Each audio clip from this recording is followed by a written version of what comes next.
کۆمەڵی ئیسلامی کوردستانم کۆمەڵی ئیسلامی کوردستان بە ئامانجی نوێبوونەوە و گۆڕانکاریکردن لە پەیڕەوی ناوخۆی حیزب و خۆگۆنجاندن لەگەڵ گۆڕانکاریەکان کۆنگرەی چوارەمی خۆی دەبەستێت.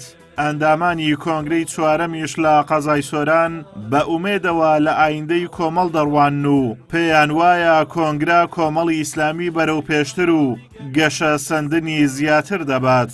بێگومان پلان و بەرنامەی باش هەیە بۆی زیاتر کۆمەڵ هەرچەندە هەتا ئێستاش هەر لە بەرەی جەماوەردا بووە، بەڵام زیاتر و تۆکمەتر کە پشتگیری جەماوەر بێ، جەماوەری ئیسلام لێکراو بێ و دژی گەندەڵی و نادادگەری ئەو دەسەڵاتدارانەی ئەمڕۆ بوەستێتەوە و بە پلان و بە بەرنامەی تۆکمەتر و باشتر تاوەکو بتوانین لە 4 ساڵی داهاتوودا پشتیوان بەخوای گەورە ببینە جێی متمانەی زۆرترین خەڵکی هەرێمی کوردستان.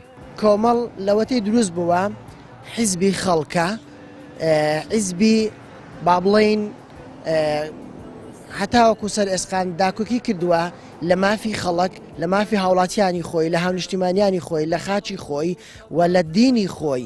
بێگومان ئەم کۆنگرەیەش باشتر و چاکتر جەخت لەسەر ئەوە دەکاتەوە کە لەبەرەی گەلدا بێ بە هەموو توانایەکەوە ئیدی کۆمەڵ سڵی نەکردووە لەبەرەوەی گەلدا بێ. کۆمەڵی ئیسلامی کوردستان هەر لە سەرەتای دروستبوونیەوە تاوەکو ئەمڕۆ لە بەرەیگەل بووە و خەمی هاوڵاتیانی لە کۆڵ بووە. لە سەروبەندی بەستنی کۆنگرەش ئەندامانی کۆنگرە گەشتبین و پێیان وایە ڕاستپاردە و بڕیارەکانی کۆنگرە دڵخۆشکەر دەبن بۆ خەڵک و ئەندامان و لایەنگرانی و پێیان وایە کۆمەڵ گەشە سەندنی زیاتر بەخۆیەوە دەبینێ. کۆمەڵی ئیسلامیش کە کۆنگرەی چواری لە پێشە بێگومان بە تێڕوانینی گشتی کاوانەی ئەندامن و لایەنگرن و هەروە دۆستانی کۆمەڵی ئیسلامی وا لێچە دەنەوە کام کۆنگرەیەکی باشە بێ، کۆنگرەیەکی جابێ بێ ئینشاءڵڵا بە سەرکەوتویش بەڕێوە ئاچی و من وە تێڕوانین شخصیشم وایە کە ئەم گۆڕانکاریانەی کە ئینشاءڵڵا لە ئایندەکی نزیک خەڵکی کوردستان لە کۆمەڵی ئیسلامی چاوەڕێیە کرد ئەبینیت.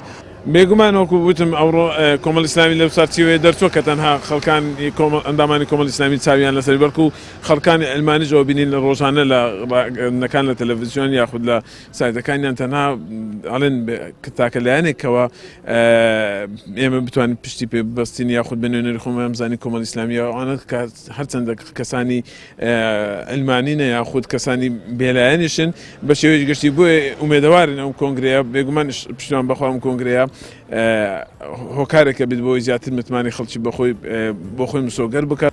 وا بڕیارە لە 18 و 19 ئەم مانگە لە شاری سلێمانی کۆمەڵی ئیسلامی کۆنگرەی چوارەمی خۆی ببەستێت کە لە سەرجەم شارەکانی هەرێمی کوردستان ئەندامانی بەشدار دەبن.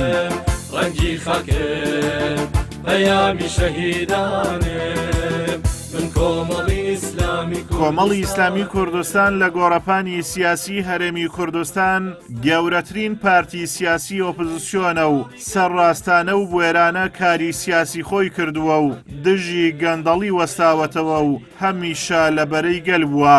هەر بۆیە هاوڵاتیانی هەرێمی کوردستان چاویان لەسەر کۆمەڵە، چاوەڕوانی داهاتوویەکی گەشن بۆ کۆمەڵ. ئازاد ئۆمەراوی کەناڵی ئاسمانی پەیام، قەزای سۆران.